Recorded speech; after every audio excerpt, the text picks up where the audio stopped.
deputado Flávio Nogueira, orgulha o nosso partido.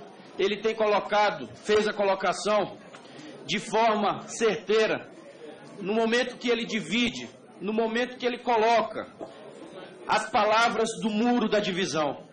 Esses muros que nós vamos ter a responsabilidade de tirar, tijolo por tijolo construído durante os últimos meses, se não anos aqui dentro dessa casa.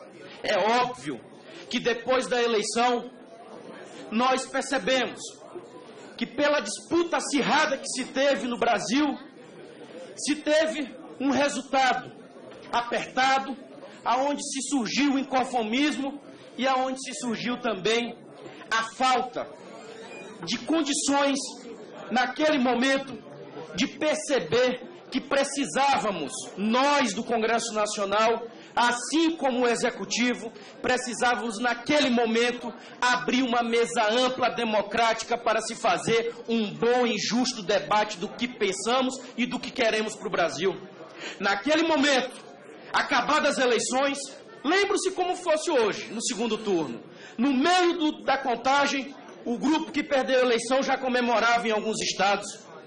Depois, na reta final, abre-se as urnas do Nordeste e de Minas Gerais, e aí o grupo que perde a eleição não só vem a derrota, mas vem a frustração. Dali, éramos para ter aberto uma mesa de diálogo, sim, propositiva para o Brasil, porque sabíamos que no primeiro discurso que teve aqui na casa ao lado, já era a declaração, sim, de guerra permanente para que esse governo não se mantivesse em pé. Que se tire a lição nesse momento, nessa disputa árdua, insana, aonde cada um aqui se expôs da maneira que se expôs, e aí todos, eu volto a repetir, a democracia, para muitos, ela só vale quando é o seu ponto de vista. Muitos estão na rua, hoje pedindo, não é apenas por um governo melhor, estão pedindo para se mudar tudo, inclusive essa casa, e todos sabem disso. Se formos procurar o sentimento de verdade da população, muitos não acham que o sistema representativo de hoje já está falido. A prova disso, que 10 milhões de brasileiros deixaram de ir para a urna no ano passado, no ano da eleição em 2014.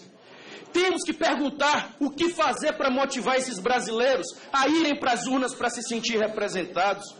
Nós do PDT estamos aqui cumprindo uma tarefa política. Não é uma tarefa fácil quando se tenta criar uma sensação de que do jeito que está vindo é uma avalanche e nós temos que ir simplesmente pela onda. Primeiro que essa onda, ela será quebrada daqui a pouquinho no plenário, daqui a 8 dias. Será quebrada porque eu tenho certeza, presidente, que nós não iremos permitir, a bancada do PDT não irá permitir esta tentativa de forma violenta de tirar o mandato de um presidente eleito pela vontade da maioria dos brasileiros. Críticas, o PDT tem várias. Desde o início do governo, colocamos críticas pontuais, por exemplo, quanto à questão da política econômica.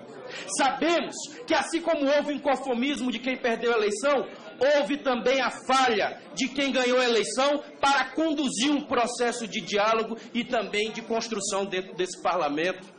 Falhas houveram para todos os lados, inclusive pela nossa casa, aonde não tem as condições, hoje, infelizmente, de discutir os grandes temas que precisam ser trabalhados e discutidos no país. Está aí a reforma da Previdência, que nós sabemos que daqui a pouquinho vamos ter que enfrentar de frente esse problema. A reforma tributária, que é um outro grande problema desse país, que vamos ter que discutir de frente esse problema e de forma franca e leal.